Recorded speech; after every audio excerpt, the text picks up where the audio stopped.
If you're a runner and you're not doing mobility, you're not training for longevity, you are training for a hip replacement. Most runners don't stop because they want to stop. They stop because their body forces them to. This 15-minute routine that I'm going to give you today is what is going to keep that from happening. Running is a repetitive, single-plane, high-impact sport. You're loading the same joints in the same pattern thousands of times per session without intentional input outside of that pattern. So your body adapts to running by getting worse at everything else, including the things that keep you running for life. Mobility isn't a warm-up. It's not a cooldown. It's the work that protects your hips, knees, ankles, and spine from breaking down under the volume that you're putting them through daily. Your joints are not consumable. They respond to what you ask of them. Ask them to absorb impact in one pattern forever, and they'll give out. Ask them to move, load, and adapt across ranges. They'll keep up with you for decades. The first exercise you're going to do is the squat calf raises supersetted with tibialis raises.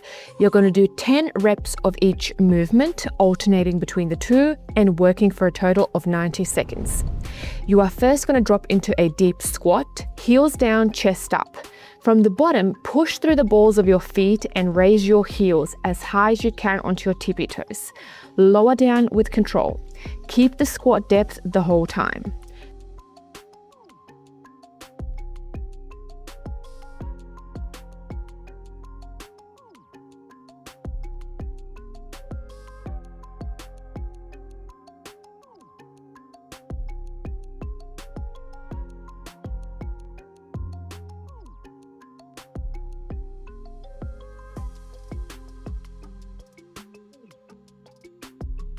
Then stand up, heels against a wall, and pull your toes towards your shins as hard as you can.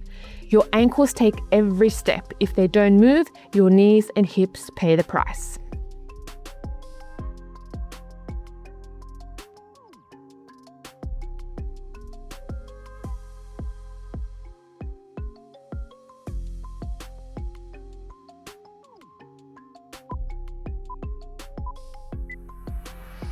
Exercise number 2 is the deep squat hold with thoracic rotation. Again, we must stay in the deep squat, elbows inside of the knees, chest up. Now you're going to reach one arm to the ceiling, leading with your elbow, rotating through your upper back and lifting the fist up to the sky. Eyes follow the hand. Alternate sides, slow and controlled. Make sure you're rotating maximally and feeling everything open up through the thoracic upper back. This is the position your body was built to rest in. Most adults can't hold this for 30 seconds. Earn this position back.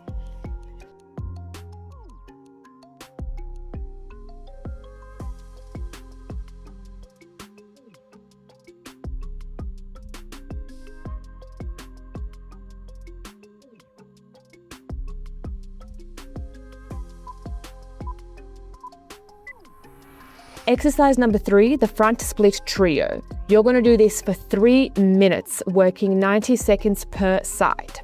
3 positions, 10 pulses each. Start in a short lunge, front knee stacked over the ankle, back knee down. Pulse the hips 10 times up and down whilst feeling a deep stretch in your back hip flexor.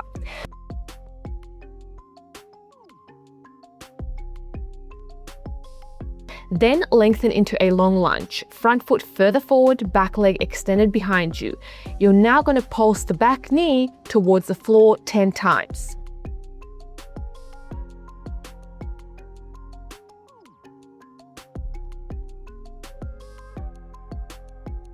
Then sink into your front split. Front leg straight in front, back leg extended behind you.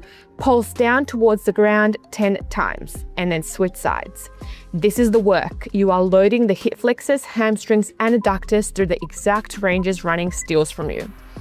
Exercise 4 is the Jefferson curl. You're going to do this for 2 minutes. Stand on a box or a bench holding a light weight.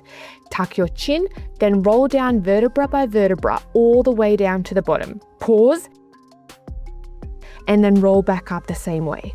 Slow tempo, light load. The spine is meant to flex under control. Train it and your lower back stops being fragile.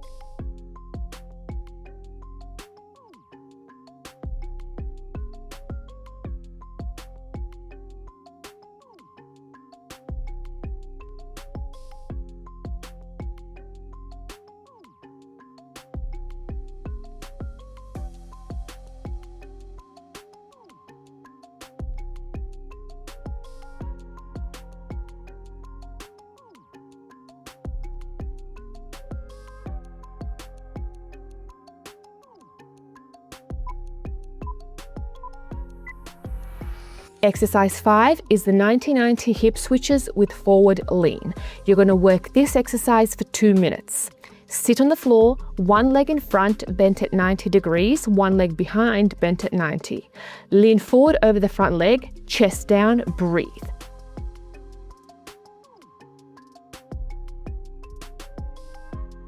Then sit tall and switch. Knees drop the other way, lean over the new front leg. Running is pure forward and backwards. Your hips need rotation to stay healthy. This gives it back.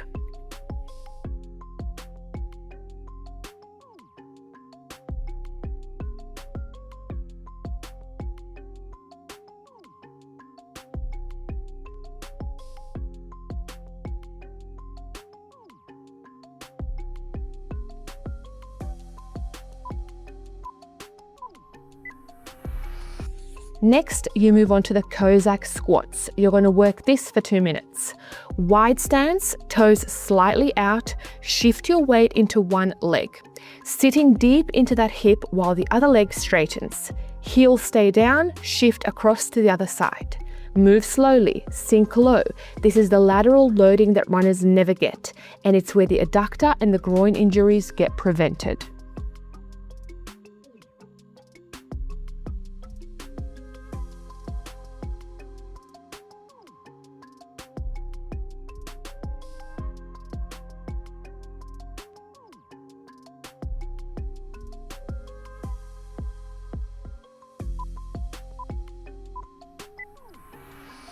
And the last exercise is the single leg RDL into step through.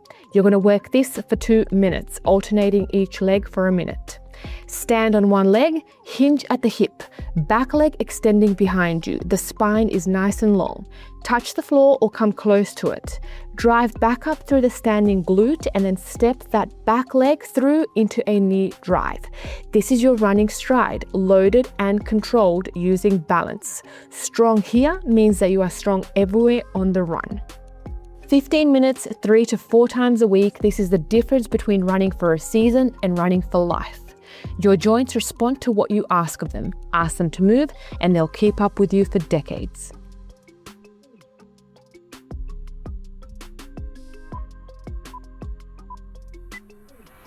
This routine done daily is going to not only improve your running, it's going to help you recover better, it's going to improve your mobility, flexibility, and strength, and most of all, it's going to give you longevity in your running practice. These are the 15 minutes that I would give every runner who wants to still be running at 60. Share it with a fellow runner, and I'll see you in the next video.